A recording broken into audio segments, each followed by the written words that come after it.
Shalom, selamat pagi, selamat kita memperingati hari kenaikan Tuhan Yesus.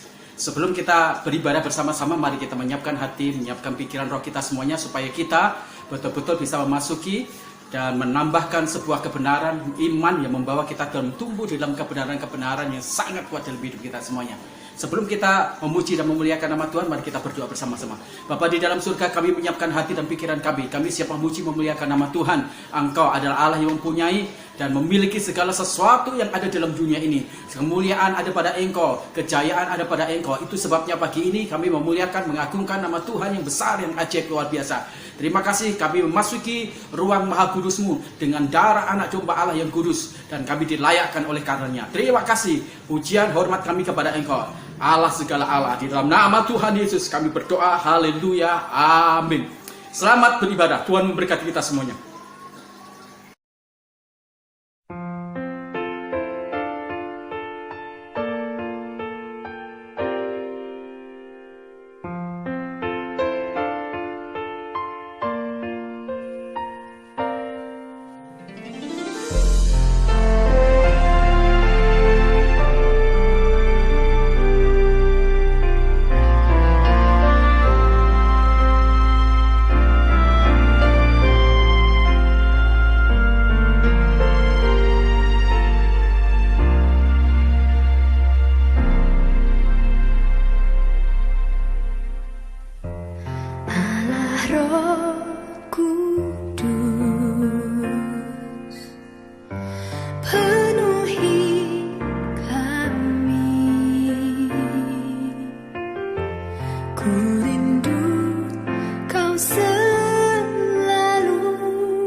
Rohmu yang hidup penuhiku, mengalir dalamku.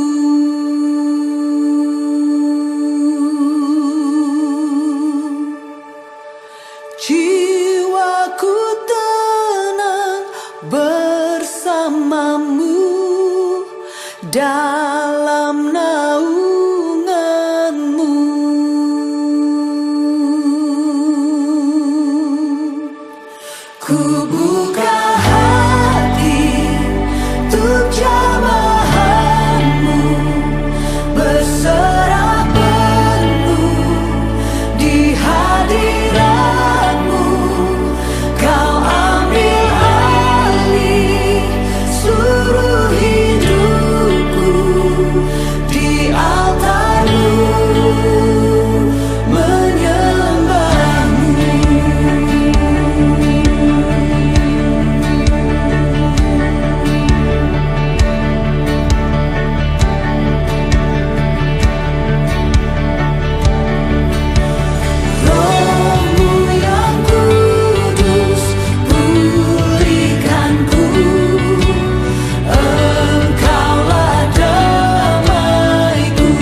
Puji Tuhan, kita sudah memuji memuliakan nama Tuhan Allah kita yang perkasa. Tiba saatnya kita akan mendengarkan kebenaran firman Tuhan. Mari kita menyiapkan hati dan pikiran kita semuanya supaya hati kita, kehidupan kita siap digarami dan diterangi oleh firman Tuhan, sehingga kita bisa menghasilkan produktivitas karunia-karunia rohani dan kehidupan yang berkenan kepada Tuhan Allah kita. Mari kita berdoa dulu.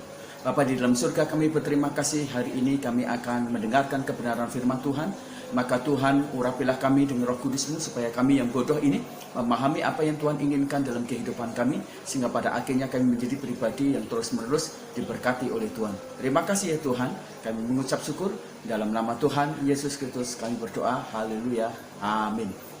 Bapak Ibu yang kekasih dalam Tuhan, hari ini kebenaran firman Tuhan kita akan bicara tentang pilihan yang terbaik. Sekalipun hari ini kita bicara masih dalam konteks tentang kenaikan Tuhan Yesus, tapi kita berbicara secara khusus tentang pilihan yang terbaik. Kita akan membaca di dalam Kisah Rasul pasal yang pertama ayat yang ke-6 sampai ayat yang ke-8, disambung lagi dengan Yohanes pasal yang ke-16 ayat yang ke-7. Saya akan membacakan bagi Bapak Ibu semuanya. Silakan Bapak Ibu menyimaknya dengan baik. Maka bertanyalah mereka yang berkumpul di situ, Tuhan, maukah engkau pada masa ini memulihkan kerajaan bagi Israel? Jawabnya, engkau tidak perlu mengetahui masa dan waktu yang ditetapkan Bapa sendiri menurut kuasanya. Tetapi kamu akan menerima kuasa kalau Roh Kudus turun ke atas kamu, dan kamu akan menjadi saksiku di Yerusalem dan seluruh Yudea dan Samaria dan sampai ke ujung bumi. Yohanes pasal yang ke-16 ayat yang ke-7, namun benar yang kukatakan ini kepadamu adalah lebih baik berguna bagi kamu jika aku pergi, sebab jikalau aku tidak pergi, penghibur itu tidak akan datang kepadamu. Tetapi jikalau aku pergi, aku akan mengutus dia kepadamu. Amin. Berbahagialah kita membaca kebenaran-kebenaran Tuhan dan menyimpannya, maka firman Tuhan itu akan menjadi berkat bagi kita semuanya.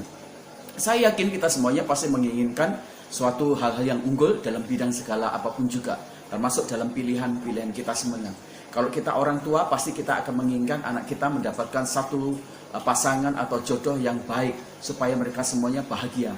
Anak-anak yang ingin kuliah atau mengambil sekolah, pasti menginginkan sekolah yang baik dan unggul, luar biasa.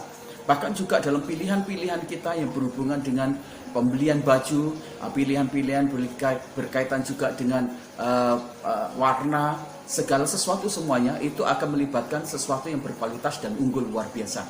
Demikian juga Tuhan Yesus. Tuhan Yesus juga menginginkan anak-anaknya, gerejanya itu juga bisa mengambil pilihan-pilihan yang sangat baik, dan bukan hanya sangat baik, tetapi yang sangat terbaik di dalam kehidupan kita semuanya.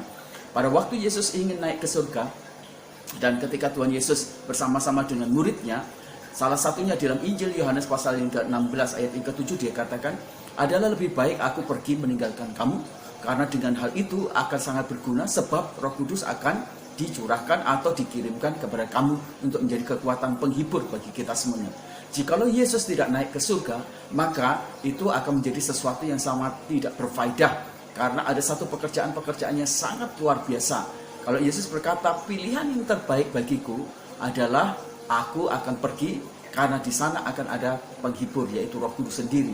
Yesus bersama-sama dengan murid-murid kalau bertahan, baik. Tetapi yang paling terbaik adalah ketika Yesus harus naik ke surga, karena disitulah kemudian Roh Kudus atau Roh penghibur, Roh kekuatan, Roh yang menguduskan kita semuanya akan dikirimkan dan dicurahkan menjadi sumber kehidupan, nyawa pergerakan gereja bagi kita semuanya.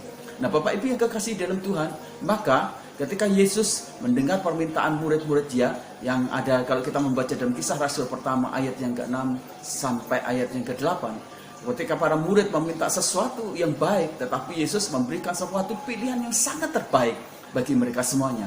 Ketika para murid mengatakan, Tuhan, maukah engkau memulihkan kerajaan Israel bagi kami?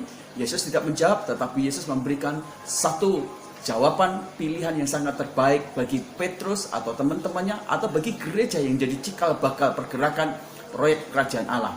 Nah, Bapak Ibu yang kekasih di dalam Tuhan, dalam hal kenaikan Tuhan Yesus ke surga, pilihan terbaik apa yang kemudian bisa diputuskan oleh orang percaya atau gereja? Nah, hari ini kita akan belajar bersama-sama dari kebenaran firman Tuhan ini. Yang pertama, pilihan yang terbaik yang harus dilakukan oleh gereja atau murid Tuhan atau umat Tuhan di tengah-tengah kenaikan Tuhan Yesus adalah pilihan untuk kita meminta pemulihan Israel secara rohani. Para murid meminta pilihan pemulihan Israel yang bersifat fisik. Pilihan mereka ternyata hanya terbatas pada hal-hal yang bersifat parsial atau hal-hal yang bersifat eksklusif. Yesus berharap para murid menyadari bahwa korelasi pelayanan Tuhan Yesus di dalam dunia, dalam inkarnasinya, dalam penderitaannya, dalam kematiannya, dalam kebangkitannya, serta dalam kenaikannya, itu harus dipahami dalam sebuah esensi pemulihan hubungan yang begitu lebih dibandingkan dengan pemulihan secara fisik. Yesus ingin memulihkan pemulihan rohani. Yesus ingin memulihkan pemulihan tentang manusia dengan Tuhan. Yesus ingin memulihkan kondisi manusia yang jatuh di dalam dosa, sehingga mereka semuanya dipulihkan dalam proses pembenaran dan kebenaran di dalam proses penebusan Kristus Yesus itu sendiri. Yesus ingin memulihkan satu kondisi rohani, supaya manusia bisa berdamai dengan Tuhan, supaya manusia bisa dekat dengan Tuhan, supaya manusia disebut lagi sebagai putra-putra Allah, supaya manusia bisa menikmati persekutuan, hubungan intim lagi dengan Tuhan. Ketika manusia jatuh di dalam dosa, putusnya hubungan, kematian rohani, kematian fisik, kematian iman, kematian hubungan, itu yang terjadi. Nah, Yesus ingin supaya murid memahami bahwa pilihan yang terbaik bukan berbicara tentang hal-hal yang fisik, tetapi hal-hal yang rohani yang menjadi dasar bagi kita semuanya supaya pemulihan fisik itu terjadi. Kalau manusia dipulihkan sebagai putra Allah, kalau manusia dipulihkan dalam hubungannya dengan Tuhan, kalau manusia dipulihkan menjadi manusia yang benar, menjadi manusia yang memiliki kodrat ilahi, maka itu akan berimbas secara langsung kepada pemulihan-pemulihan bersifat fisik. Pemulihan-pemulihan bersifat jasmani, semuanya akan mengalami proses imbas dari pemulihan sebagai Israel rohani. Tailik dan beberapa teolog-teolog mengatakan bahwa Israel rohani itu merupakan gereja, umat Tuhan, eklesia, di mana manusia dipilih, dipersekutukan dengan kebenaran Allah, bersatu dalam persekutuan yang harmonis dengan Bapa di surga. Bukan hanya sekedar persekutuan-persekutuan dengan manusia, persekutuan dengan Allah. Persekutuan Allah itu yang mengalami pemulihan-pemulihan secara rohani, dan itu akan berimbas kepada bagian-bagian yang bersifat jasmani di dalam kehidupan kita semuanya. Nah, kasih karunia Yesus itu membawa semua orang itu akan menikmati pemulihan yang bersifat rohani, yaitu Israel rohani, gereja rohani, gereja Tuhan, umat Tuhan yang memiliki sebuah konsep kebenaran, kekudusan, kesucian yang luar biasa indah. Nah, Bapak Ibu yang kekasih dalam Tuhan, bukan hanya itu. Ketika Yesus mengajak kita semuanya untuk memikirkan kita harus mengalami pemulihan Israel rohani, itu dibawa untuk pada satu pengertian yang lebih dalam lagi. Kita juga harus melakukan sebuah pelayanan yang bukan sekedar eksklusif, terbatas kepada sebuah suku, terbatas kepada satu hanya bangsa saja. Yesus ingin supaya kita semuanya menyadari bahwa ketika kita melakukan pemulihan Israel rohani, maka di sana ada satu pelayanan yang bersifat inklusif, bersifat universal, di mana gereja menyentuh orang-orang yang tidak percaya, menyentuh orang-orang yang bukan Israel secara jasmani. Nah, Bapak Ibu yang kekasih di dalam Tuhan, ini menjadi sesuatu yang sangat penting bagi kita semuanya. Ini menjadi sesuatu yang betul-betul bersifat mendunia, mengglobal. Yesus ingin mengatakan kepada kita semuanya, kalau aku hanya memulihkan kerajaan Israel, maka hanya kepentingan orang Israel, maka daya gunanya hanya bagi orang Israel. Tapi kalau pemulihan Israel rohani atau gereja Tuhan, atau umat kepercayaan Tuhan yang luas, luar biasa, bersifat inklusif, maka pelayanan, maka berkat dari Bapa, shalom dari Bapa, keselamatan Bapa, damai dari Bapa, pemulihan Bapa, berkat jasmani, berkat rohani akan mendunia, akan mengglobal. Jadi ingat, seperti Yohanes pasal yang ketiga ayat 16 katakan, karena begitu besar kasih Allah akan dunia ini, maka Allah memberikan anaknya supaya seisi dunia itu diselamatkan. Seisi dunia ini bukan hanya menyakup manusia, tapi juga menangkap seluruh kosmos, apa yang ada di dalamnya, termasuk tumbuh-tumbuhan, termasuk binatang, termasuk suku bangsa, dan bukan satu bangsa. Maka Bapak Ibu yang kekasih dalam Tuhan, ketika kita memperingati kenaikan Tuhan Yesus Kristus, maka kita harus mulai memikirkan tentang pemilihan-pemilihan yang terbaik. Jangan memilih hal-hal yang bersifat jasmani atau parsial dalam hidup kita semuanya. Waktunya untuk kita menginginkan sesuatu yang terbaik, yaitu pemulihan bukan hanya untuk diri kita sendiri. Seringkali kita meminta satu pilihan-pilihan yang terbaik untuk diri kita. Tuhan pulihkan ekonomiku, Tuhan pulihkan kesehatanku, Tuhan pulihkan kemudian keadaan keluargaku, anakku. Bagus, itu pilihan baik, tetapi masih ada pilihan yang terbaik. Harusnya kita meminta satu pemulihan yang terbaik. Minta supaya Israel rohani, gereja, umat Tuhan itu dipulihkan. Kerohanian, iman kita, kesucian. Kalau itu mengalami pemulihan, maka imbas yang berkaitan dengan hal-hal yang jasmani dalam hidup kita, itu juga akan mengalami pemulihan yang luar biasa.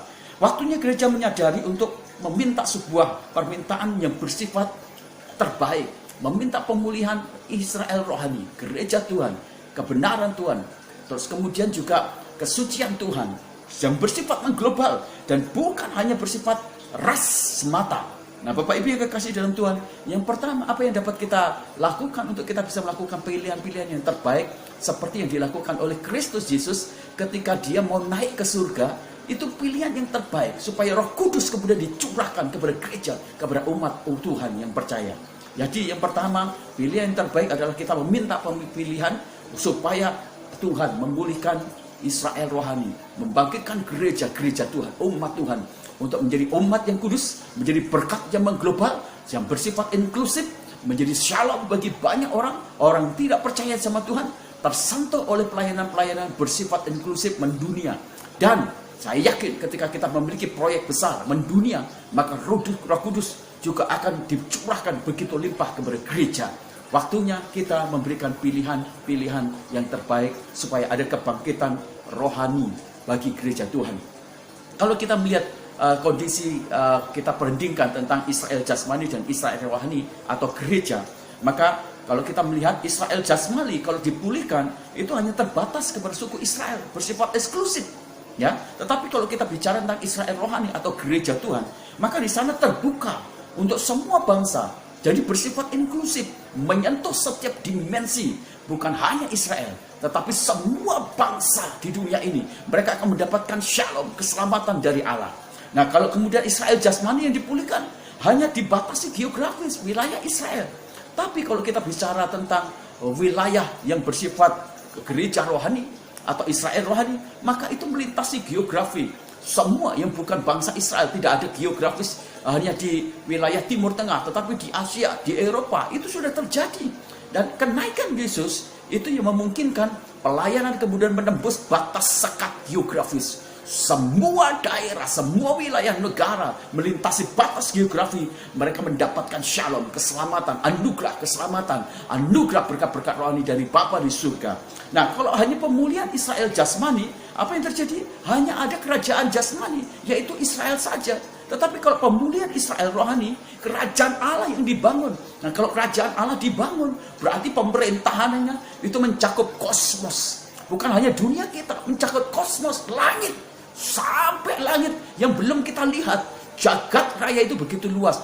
Di sana pemerintahan Allah akan didirikan. Di sana pemerintahan Allah akan ditegakkan. Kalau kita berbicara pemulihan kerajaan Israel secara fisik, ya itu hanya kemerdekaan fisik. Apa itu? Israel bebas dari musuh-musuh dia. Tetapi belum tentu Israel bebas dari dosa. Nah, kalau kita melihat pemulihan gereja rohani atau Israel rohani, maka kemerdekaan atas dosa yang digumuli oleh manusia berabad-abad, kelepasan dari dosa, itu yang akan menjadi sesuatu yang sangat penting, luar biasa. Tuhan tidak ingin memerdekakan kita secara fisik, tetapi Tuhan ingin memerdekakan kita secara rohani, secara jiwani. Kita diselamatkan sehingga kita benar-benar memiliki sebuah hal yang luar biasa yang ada di dalam kekayaan Kristus Yesus. Kalau kita berbicara tentang pemulihan kerajaan Israel secara jasmani, di sana hanya ada damai semu. Hari itu mungkin orang-orang Israel bisa terbebas dari jajahan musuh, penaklukan musuh. Kemerdekaan, mereka bisa memerintah sendiri, mandiri. Tetapi belum tentu setelah itu tidak ada perang. Tentu ada perang. Tetapi kalau kita meminta pemulihan Israel rohani, gereja Tuhan, umat Tuhan, maka di sana ada damai sejahtera sejati yang tidak didapatkan dari dunia ini. Kalau hanya kita meminta sebuah pemulihan kerajaan Israel secara jasmani, itu bersifat fana. Semua bisa lenyap. Apa yang dibangun di dalam dunia ini, baik itu pemerintahan, kekuatan, kekuasaan, itu bisa lenyap. Tapi kalau kita meminta pemulihan Israel rohani, gereja Tuhan, umat Tuhan, kerajaan Allah, maka di sana ada satu kegagalan. Maka marilah kita meminta sebuah pilihan yang terbaik, yaitu kita minta pemulihan Israel rohani, gereja Tuhan, umat Tuhan, kerajaan Allah ada di muka bumi ini. Ketika Yesus naik ke surga, kita memilih pilihan yang terbaik, yaitu minta pemulihan Israel rohani di dalam gereja kita, di dalam kehidupan kita. supaya pada akhirnya pemerintahan Allah kemudian berkarya di hidup kita, berkarya di gereja kita, berkarya di kota kita, berkarya di bangsa kita, berkarya di setiap manusia, sehingga mereka menikmati shalom sejati dari Kristus Yesus Tuhan Allah kita. Yang kedua, Bapak Ibu yang kekasih dalam Tuhan, berkaitan dengan kenaikan Kristus Yesus, Bapak, yang harus kemudian dipikirkan dalam permintaan kita yang terbaik kepada Tuhan. Yang kedua adalah kita memilih untuk meminta menerima Roh Kudus, dikuasai oleh Roh Kudus. Ketika murid Yesus mereka meminta, Tuhan, maukah engkau memulihkan bangsa Israel? Yesus katakan, kamu tidak perlu pikirkan itu semuanya. Yang paling penting adalah kamu harusnya meminta supaya kamu punya kuasa ketika Roh Kudus itu turun dalam kehidupan kamu. Permintaan orang Israel itu baik, berbicara tentang pemulihan kerajaan Israel. Itu menunjukkan bahwa mereka merupakan orang yang mencintai bangsanya. Mereka merupakan orang yang sangat nasionalis terhadap bangsa dan negaranya. Itu luar biasa. Tetapi Bapak Ibu kekasih dalam Tuhan, pemulihan Israel jasmani hanya berkisar tentang kekuasaan dunia ini saja. Akhirnya membuat Israel bisa merdeka, tidak dijajah secara jasmani. Jika Israel dipulihkan menjadi negara merdeka, mereka punya otoritas untuk melawan para musuh-musuh mereka. Tetapi Yesus membawa mereka untuk memilih yang terbaik. Bukan bicara tentang kuasa dunia yang bisa menaklukkan orang, menghancurkan sebuah negara. Bukan itu. Yesus justru mengarahkan para murid, kamu meminta kuasa yang lebih dari sekedar kuasa untuk kerajaanmu saja.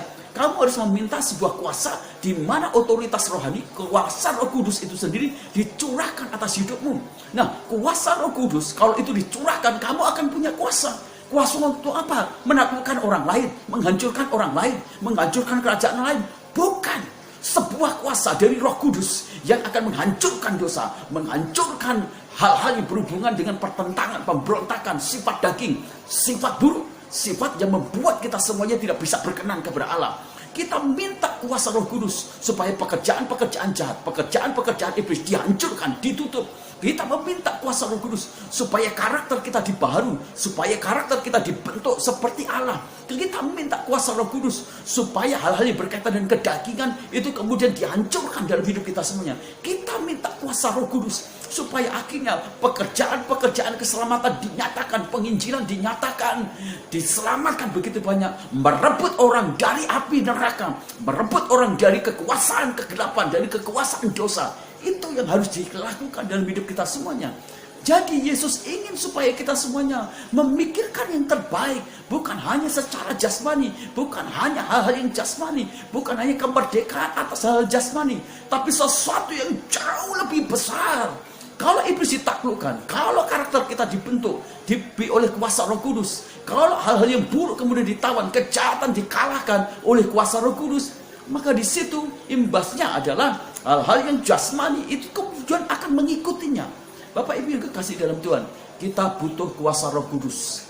Kita butuh kuasa Roh Kudus, bukan kuasa diri kita untuk menaklukkan orang lain, untuk menghancurkan orang lain. Kita butuh kuasa, bukan sekedar kuasa uang yang bisa kemudian membeli orang lain, menghancurkan orang lain. Bukan. Kita butuh kuasa Roh Kudus. Kuasa Roh Kudus ini yang akan memampukan kita menaklukkan kejahatan, dosa di dalam diri kita, menaklukkan karakter buruk, daging, manusia lama kita, dan menaklukkan domain atau kuasa dari penguasaan atas dosa, atas iblis, atas dunia ini, atas kota kita, atas negara kita, atas gereja kita, atas orang-orang, sehingga kita bisa melihat pekerjaan Roh Kudus kemudian menyatakan hal-hal yang besar, yang luar biasa dari hidup kita semuanya. Roh Kudus jauh lebih penting dibandingkan dengan pemulihan Israel secara jasmani. Kuasa Roh Kudus yang kita minta itu jauh lebih penting dari hal-hal yang jasmani dalam hidup kita semuanya. Ada begitu banyak hal-hal yang berkualitas ketika Roh Kudus itu turun menguasai kita. Karena kuasa dari Roh Kudus itu akan mengerjakan sesuatu yang dahsyat, ledakan yang luar biasa. Kalau Roh Kudus itu dicurahkan dalam gerejanya, kalau Roh Kudus dicurahkan dalam kehidupan orang percaya, maka di sana ada satu gerakan atau gelombang tsunami kuasa dari Roh Kudus yang akan membawa orang-orang percaya dan gereja Tuhan menjadi gereja yang bermanfaat, berdampak, berkuasa, berpengaruh, dan bisa melakukan hal-hal yang adikodrati, bukan dari kuasa kita, tapi dari kuasa Roh Kudus yang ada di dalam diri kita. Dan kuasa itu kemudian memakai apa yang ada di dalam diri kita untuk mengerjakan kedahsyatan, keajaiban, hal-hal yang luar biasa. Ketika kuasa Roh Kudus kemudian ada di dalam diri kita, memakai, sehingga kita semuanya dipakai untuk mendemonstrasikan keajaiban dari karya Allah yang besar, yang dahsyat. Bapak Ibu yang kekasih dalam Tuhan, itu menjadi sesuatu yang harusnya didambakan atau diminta oleh gereja dan orang percaya. Apa itu? Tuhan, kiranya kuasa-Mu itu dicurahkan dengan cara Roh Kudus-Mu itu dicurahkan dalam hidup kami. Itulah permintaan. Ketika kita melihat Kisah Rasul pasal yang kedua, bagaimana para murid mereka kemudian bersekutu bersama-sama berdoa. Mereka betul-betul menanti, berharap, antusias supaya Roh Kudus dicurahkan. Dan ketika mereka benar-benar mendapatkan api Pentakosta itu, kita bisa melihat pergerakan gereja Tuhan, pergerakan penginjilan, perubahan karakter, hal-hal yang dasar dinyatakan dalam gereja Tuhan, dalam umat Tuhan, dalam murid-murid Tuhan. Maka kita perlu meminta yang terbaik, yaitu meminta supaya kuasa Roh Kudus itu turun atas kita, supaya kuasa itu dinyatakan. Di dalam Kisah Rasul pasal 2 kita bisa melihat bagaimana Alkitab mencatat ketika orang itu dipenuhi oleh Roh Kudus sehingga mereka menjadi berkuasa luar biasa. Apa yang terjadi ketika Roh Kudus kemudian itu dicurahkan kepada gereja dan orang percaya? Maka Roh Kudus memberikan kuasa bagi gereja, bagi orang percaya, menjadi pemberita yang antusias, menjadi pemberita Injil yang sangat efektif, menjadi pemberita Injil yang begitu getol, gemar. Mereka memberitakan Injil luar biasa. Jadi pemberian Roh Kudus dalam hidup orang percaya, yang pertama menjadikan orang percaya dan gereja itu menjadi orang pemberita Injil yang begitu sangat efektif, sehingga mereka bisa menjangkau jiwa-jiwa yang belum percaya sama Tuhan. Yang kedua, bukan hanya dia menjadi pemberita Injil yang efektif, tapi mereka menjadi orang yang berani untuk melakukan kebenaran firman Tuhan.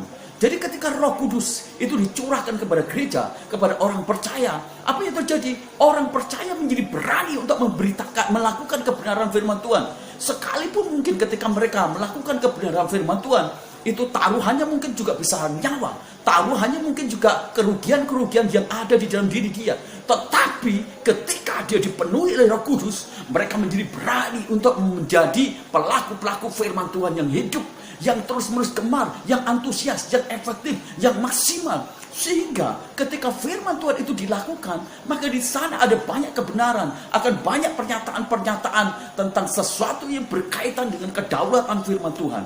Dan yang ketiga, ketika Roh Kudus itu dicurahkan, maka ada kuasa pengubahan dalam karakter orang-orang percaya dan gereja. Lihat, ketika kita membaca dalam Kisah Rasul pasal 2, kita bisa mendapatkan gereja, orang percaya, para rasul, murid-murid, mereka mengalami perubahan-perubahan di karakter. Dan perubahan karakter itu yang menggoncang sebuah gaya hidup, sebuah kebiasaan yang telah dibangun berturun-turun. Dan akhirnya banyak orang, Alkitab berkata setiap hari ditambahkan jiwa-jiwa. Kenapa? Karena mereka melihat gaya hidup, kebiasaan hidup orang Kristen yang berbeda. Siapa yang membuat itu? Roh Kudus yang turun atas gereja, yang turun atas orang percaya, mengubahkan sifat dan karakter sehingga hidup mereka menjadi titik pembeda. Waktu mereka hidup sesuai dengan kebenaran, kesucian Tuhan, dengan perkenanan hukum-hukum Tuhan, maka mereka menjadi satu pembanding bagi orang-orang. Mereka menjadi titik pembeda, sehingga mereka berkata, ini orang yang percaya sama Tuhan Yesus, ini orang yang dikuasai Roh Kudus, hidupnya menjadi lebih baik, menjadi bermutu, berkualitas, dan mereka betul-betul menjadi orang yang menginspirasi untuk menjadi lebih baik, menjadi lebih berkualitas. Jangan heran, maka Roh Kudus itu penting bagi gereja, supaya gereja tidak menjadi sama dengan dunia ini, supaya orang percaya tidak jadi sama hidupnya dengan dunia ini, tapi mereka menjadi titik pembeda. Karena apa? Roh Kudus yang turun atas gereja, yang turun atas orang percaya, memberikan perubahan karakter yang dahsyat, yang luar biasa. Kita hidup seperti Kristus. Makanya Paulus berkata, jikalau kita percaya sama Tuhan Yesus, maka kita wajib hidup seperti Kristus. Dan ini penting. Kenapa? Karena kita menyatakan representasi.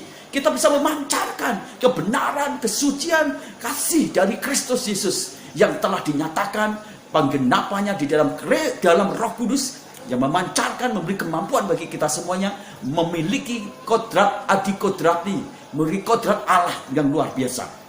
Nah, yang keempat, ketika kita bicara tentang Roh Kudus yang kemudian dicurahkan dalam gereja, umat percaya dan para murid, maka di sana ada pengayaan karunia rohani. Di sana ada kekayaan karunia-karunia rohani yang bisa diberikan kepada jemaat. Bukan hanya kita bicara tentang bahasa lidah, tetapi di sana ada karunia iman, karunia penyembuhan, karunia mujizat, karunia penglihatan, karunia karena kesembuhan. Jadi ada begitu banyak pengayaan karunia. Nah, gereja bukan hanya bicara tentang teologi, tapi juga gereja dilengkapi oleh Tuhan itu dengan banyak karunia-karunia. Dan karunia-karunia ini bukan berbicara untuk memuliakan manusia atau memuliakan sebuah gereja. Karunia-karunia ini dipakai supaya kemudian di sana ada kelepasan atas dosa, ada kelepasan atas kejahatan, atas dominan atau penguasaan dari kuasa kejahatan. Semua mujizat-mujizat bukan diarahkan untuk mengangkat manusia, tapi untuk menunjukkan, untuk mewartakan, untuk menyatakan tentang Allah yang kita sembah. Roh Kudus yang ada dalam gereja itu memiliki dinamis, kuasa yang progresif, bergerak, tapi kuasa juga yang menyatakan hal yang ajaib, kuasa yang memampukan bagi kita semuanya menembus sebuah hukum alam. Ini luar biasa. Jadi kalau gereja dipenuhi Roh Kudus, maka di sana ada pengayaan karunia rohani. Di sana ada tanda-tanda mujizat, keajaiban yang luar biasa. Nah, ketika gereja, orang percaya kemudian meminta supaya Roh Kudus itu dicurahkan, maka di sana ada banyak jiwa-jiwa yang bisa dimenangkan, ada banyak jiwa-jiwa yang bisa dituai, ada banyak jiwa-jiwa yang bisa dipersembahkan kepada Bapa, kepada Kristus Yesus, sehingga kerajaan Allah dipenuhi. Bapak Ibu yang kasih dalam Tuhan, Yesus memberikan sebuah perumpamaan ketika dia sedang mengadakan satu perayaan pernikahan atau pesta. Banyak orang-orang yang diundang, mereka tidak datang. Yesus katakan, sekarang keluar kalian di jalan-jalan semuanya, panggil mereka semuanya, supaya tempatku itu penuh. Pesta ini harus dipenuhi dengan orang-orang. Nah, Bapak Ibu yang kasih dalam Tuhan, ini menjadi sesuatu kesukaan. Ketika Roh Kudus dicurahkan, gereja itu menjadi gereja yang memiliki passion, hati, pikirannya Allah. Apa itu? Memenangkan jiwa, membawa jiwa-jiwa ke dalam kerajaan Allah, ke rumah Bapa. Ini menjadi sesuatu yang luar biasa. Dan kalau Roh Kudus itu dicurahkan dalam gereja umat percaya, Bapak Ibu, ada pekerjaan-pekerjaan roh jahat yang dipatahkan. Ada pekerjaan-pekerjaan roh jahat yang dihancurkan. Ada pekerjaan-pekerjaan penipuan roh-roh jahat yang kemudian dipatahkan, dikalahkan. Oleh apa? Roh Kudus. Oleh kuasa Roh Kudus. Iblis tidak dapat ditaklukkan dari seperangkat pengetahuan kita. Iblis tidak dapat ditaklukkan dengan seperangkat empiris kita, pengalaman-pengalaman hidup kita semuanya. Iblis tidak dapat ditaklukkan dari seperangkat kekuatan fisik kita. Walaupun kita sudah nge-gym, ototnya gede-gede, tendonnya gede-gede, sudah perkasa, six-pack, apapun juga, iblis tidak dapat ditaklukkan itu semuanya. Pekerjaan iblis dan iblis sendiri hanya dapat dikalahkan, ditaklukkan dengan kuasa Roh Kudus. Maka gereja dan orang percaya perlu kuasa Roh Kudus, dan minta supaya Roh Kudus itu turun atas gereja, turun atas orang percaya, supaya pekerjaan jahat dipatahkan, pekerjaan iblis dihancurkan, neraka dihancurkan, supaya gereja menjadi gereja yang berkuasa atas kejahatan, supaya gereja menjadi berkuasa atas dosa, supaya gereja berkuasa atas kegelapan, supaya gereja berkuasa atas rancangan-rancangan jahat dari pekerjaan-pekerjaan jahat itu sendiri. Kita patahkan, kita tawan, dan kita hancurkan itu semuanya. Itu hanya mungkin ketika Roh Kudus itu turun atas gereja, turun atas orang percaya. Kenapa ada begitu banyak orang-orang Kristen yang tidak berkuasa melawan rokok dia, melawan tabiat lama dia, melawan kebiasaan buruk, karena mereka tidak dipenuhi Roh Kudus. Ada begitu banyak orang-orang Kristen sudah lama percaya sama Tuhan ke gereja, tapi mereka lebih buruk lagi, jatuh di gereja. Anda tidak akan bisa dibentuk, tidak akan diubah kalau Anda tidak membiarkan hidup Anda dipenuhi Roh Kudus.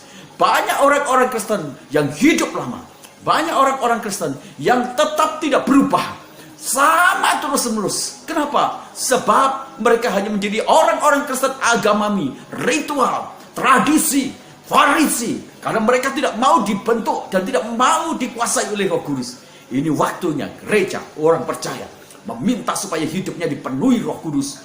Pilihan ini adalah pilihan yang terbaik. Minta kuasa Roh Kudus memenuhi hidup dia, supaya pada akhirnya ada hal-hal yang luar biasa terjadi di dalam hidup kita. Dan yang terakhir, Bapak Ibu yang kekasih dalam Tuhan, Pilihan apa yang bisa diambil oleh gereja Tuhan, orang percaya berkaitan dengan kenaikan Kristus Yesus? Bapak Ibu, gereja atau orang percaya harus memilih dirinya menjadi duta kerajaan Allah. Tidak bisa dipungkiri bahwa bangsa Israel dikenal sebagai bangsa yang pilihan Allah. Maka jangan heran kalau mereka membangun sebuah image bahwa mereka adalah bangsa superior, lebih dari bangsa manapun juga. Akhirnya mereka memasang jarak, mereka memasang sekat kepada bangsa lain. Mereka terkesan bahwa hidup mereka itu adalah hidup yang lebih baik dibandingkan bangsa-bangsa yang lain. Bangsa-bangsa lain itu dianggap bangsa kafir, bangsa barbar. Mereka adalah bangsa yang tidak menikmati kasih karunia dari Tuhan. Nah, Bapak Ibu yang kekasih dalam Tuhan, tetapi Yesus ingin membawa murid-muridnya dan gereja Tuhan memahami sesuatu yang sangat penting. Mereka bukan duta bangsa Israel. Mereka, gereja, umat Tuhan, para rasul, para murid, mereka dipilih menjadi duta kerajaan Allah, bukan duta kerajaan Israel. Mereka adalah duta dari kerajaan Allah itu sendiri. Nah, kalau mereka adalah duta dari kerajaan Allah, berarti mereka harus membawa pesan. Mereka harus membawa sesuatu yang berhubungan dengan nilai kerajaan Allah, gaya hidup kerajaan Allah. Mereka harus mewartakan tentang kerajaan Allah. Siapa raja itu? Siapa keselamatan itu sendiri? Jadi, ketika kita ada di dalam dunia ini, sebagai gereja, sebagai orang percaya, sebagai murid, ingat, kita harus memilih diri kita menjadi dutanya Allah, duta kerajaan Allah, duta kerajaan surga, duta dari proyek Allah yang besar. Kita bukan duta sebuah gereja, kita bukan duta pendeta, kita bukan duta atas diri kita, kita bukan duta atas kota kita, kita bukan duta atas negara kita, tapi kita harus memilih bahwa kita adalah duta dari kerajaan Allah. Kita duta dari Kristus, kita duta dari Allah itu sendiri yang menyatakan shalom bagi dunia ini, yang menyatakan kabar baik bagi dunia ini, yang menyatakan keselamatan bagi dunia ini, yang menyatakan kabar sukacita bahwa keselamatan ada pada Kristus, bahwa keselamatan telah terjadi lewat Yesus mati di atas kayu salib, penebusan dan kebangkitannya memberikan jalan bagi manusia untuk mereka diselamatkan.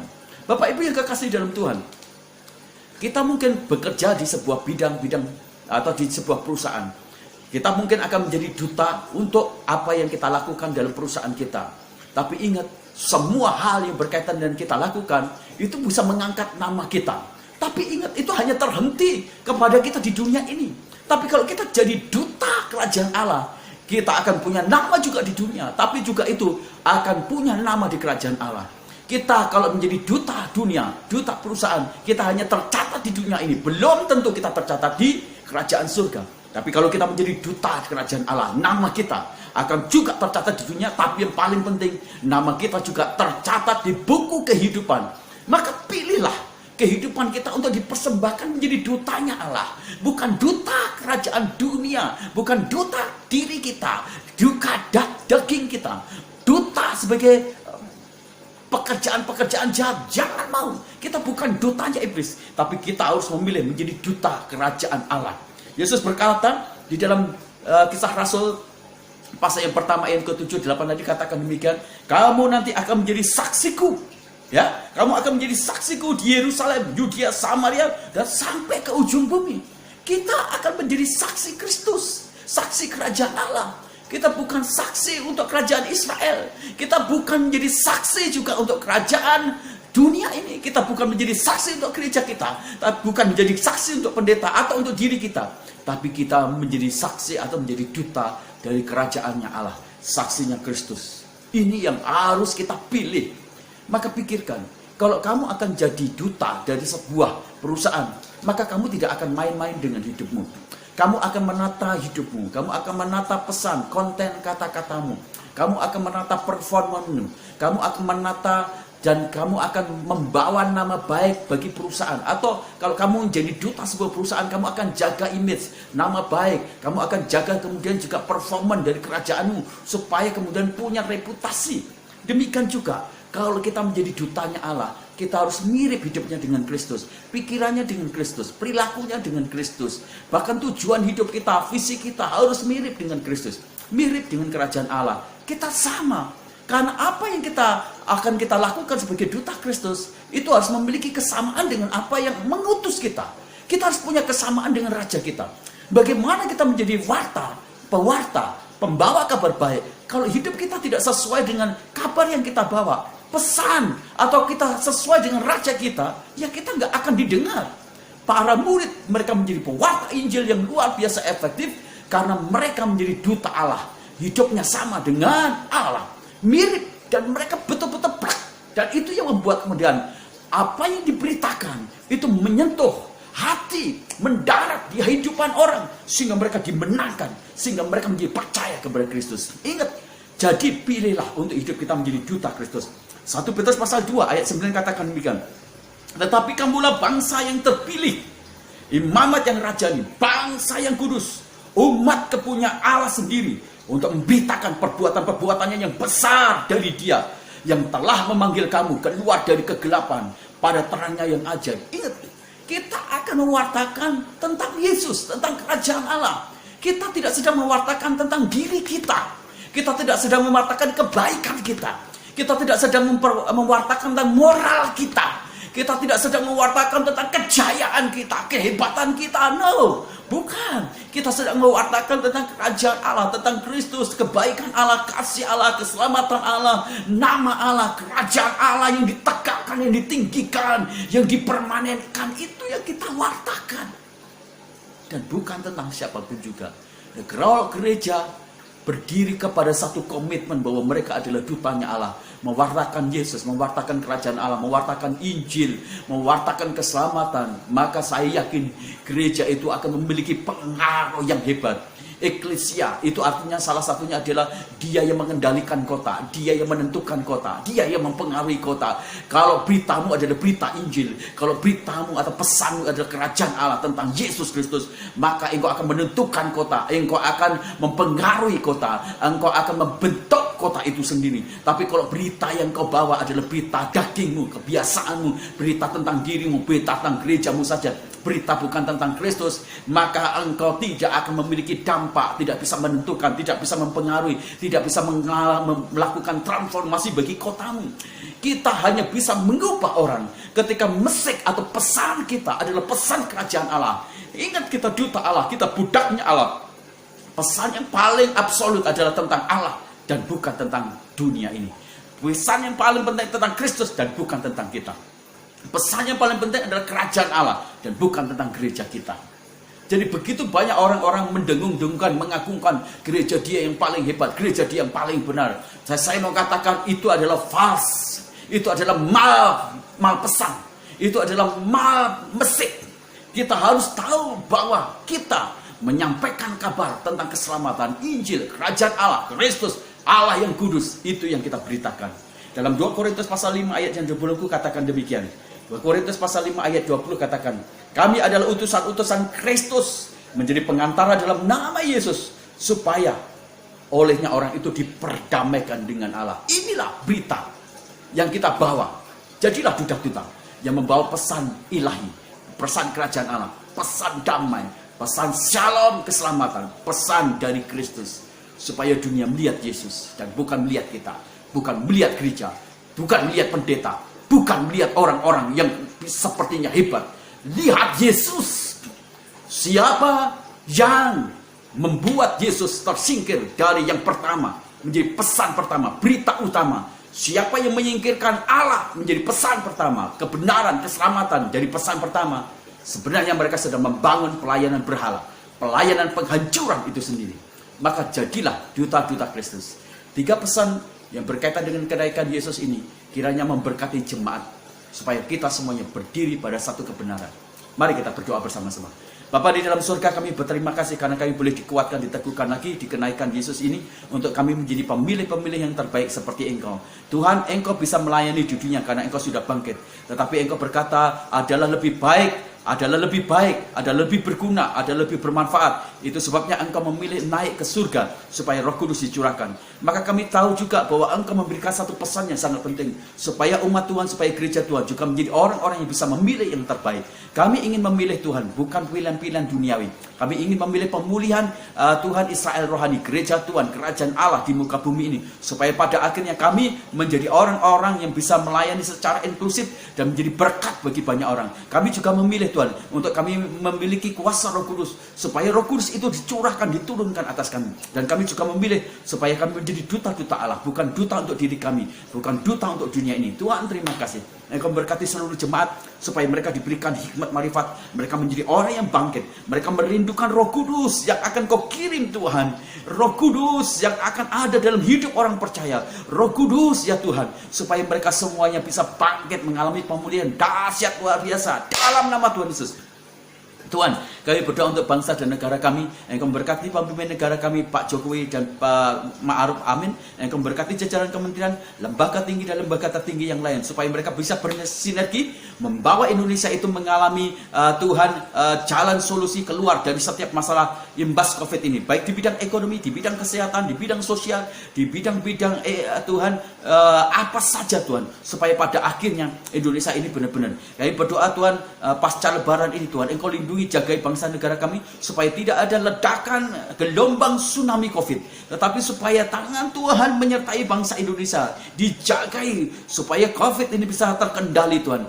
Engkau memberkati, kami patahkan roh maut, kami patahkan roh kehancuran, kami ratakan roh kematian, kami patahkan roh-roh yang membawa kami menjadi tidak sehat, kami patahkan dalam nama Tuhan Yesus.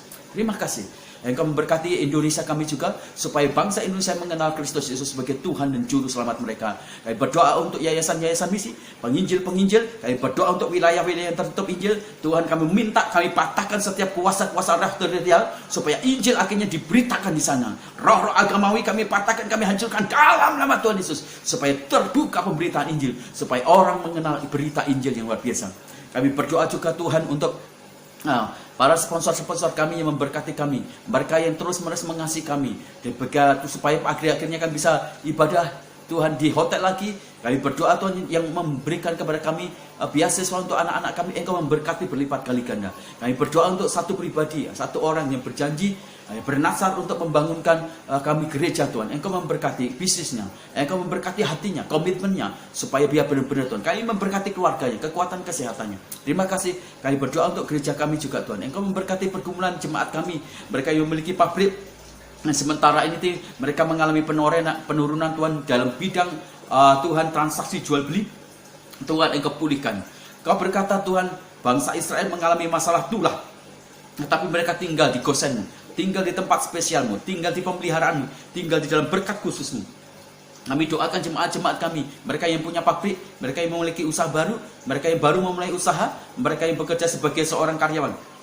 Kiranya mereka tinggal di tempat khusus, berkat-berkat khusus Tuhan, supaya mereka menikmati berkat hal yang luar biasa secara jasmani, dalam kekhususan yang Kau sediakan Tuhan, supaya mereka semuanya bisa menikmati Tuhan hal-hal yang ajaib di dalam diri Engkau. Berkati jemaat-jemaat kami yang memiliki pergumulan-pergumulan di sakit penyakit. Tuhan, Engkau jamah, Engkau berkati. Oma Winda, Engkau jamah, Engkau berkati. Juga Pak Indra, Engkau jamah, Engkau berkati. Engkau memberkati juga beberapa orang-orang yang sakit, baik itu Bu Tulus, Engkau campur tangan, Engkau memberkati. Jamah Tuhan, Engkau sembuhkan dalam nama Tuhan Yesus. Terima kasih Tuhan untuk keluarga-keluarga kami yang hamil. Tuhan, Engkau memberkati Ibu Renta, Engkau memberkati Ibu Anggi. Terima kasih untuk Teh Yani sudah melahirkan, Engkau campur tangan, Engkau memberkati. Kami berdoa juga untuk pergumulan sekolah anak-anak kami yang akan mengambil kuliah atau sekolah yang lebih tinggi lagi, Engkau campur tangan, cukupkan dana-dananya Tuhan. Kami berdoa juga Tuhan untuk jemaat-jemaat kami, baik itu anak kaum muda, remaja, sekolah minggu, supaya mereka semuanya menjadi anak. Mulai dari kecil mereka takut akan Tuhan, mencari Tuhan.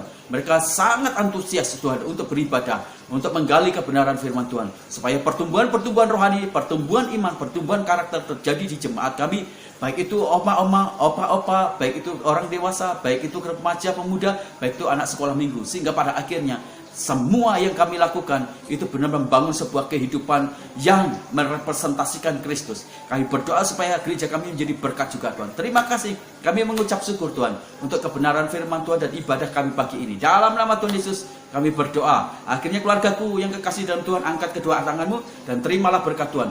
kasih sayang dari Allah Bapa kita lewat anaknya Tuhan Yesus Kristus yang telah mati di atas kayu salib, menebus segala dosa kita dan kutuk kita, dan persekutuan Roh Kudus yang menguduskan kita dari hari ke hari sehingga kita tak bercacat celah di hadapannya, tubuh, jiwa, roh kita semuanya. Itulah sebabnya Tuhan memberkati keluargamu, Tuhan memberkati usahamu, semua yang dikerjakan oleh kedua tanganmu diberkati oleh Tuhan. Tuhan memberkati masa depanmu dan masa depan keturunanmu. Tuhan memberkati kesehatanmu. Keluar masukmu engkau hanya bisa menemukan pintu berkat Tuhan saja. Damai sejahtera dari Allah Bapa menyertai kita mulai hari ini sampai selama-lamanya. Pulanglah, bagikan berkat itu supaya orang lain bisa melihat kebaikan Kristus di dalam lewat hidupmu, sehingga engkau menjadi surat-surat Kristus yang terbaca. Pulang dan beritakan Injil, maka Tuhan menyatakan tanda-tanda ajaib dalam hidupmu. Dalam nama Tuhan Yesus kami berdoa. Haleluya. Amin. Selamat pagi Bapak Ibu yang kekasih di dalam Tuhan. Kalau Bapak Ibu memiliki pergumulan-pergumulan di kehidupan Anda bisa menuliskan pokok-pokok doa, dan silahkan Anda tuliskan pokok-pokok doa Anda, kirimkan di WA di bawah ini, supaya kami semuanya akan mendukung pergumulan Bapak Ibu dalam doa-doa kami semuanya. Jika Bapak Ibu semuanya digerakkan Tuhan untuk memberkati pekerjaan Tuhan atau gereja kami, baik itu di yayasan misi, untuk pelayanan misi, untuk membantu orang-orang, atau memberikan sembako, Bapak Ibu juga bisa mengirimkan di nomor rekening yang terdaftar. Bapak Ibu ingin memberkati kami di bidang perpuluhan atau kemudian kolektor, Bapak Ibu bisa ada mengirimkan di rekening ini semuanya. Dan jikalau Bapak Ibu mendapatkan berkat dari pelayanan kami pagi ini, Bapak Ibu bagikan, sharekan supaya banyak orang yang kemudian diberkati dan mereka kemudian dibangun menjadi gereja Tuhan yang hidup, menjadi umat Tuhan yang hidup yang melakukan kebenaran firman Tuhan. Selamat pagi, Tuhan memberkati kita semuanya. Haleluya, amin.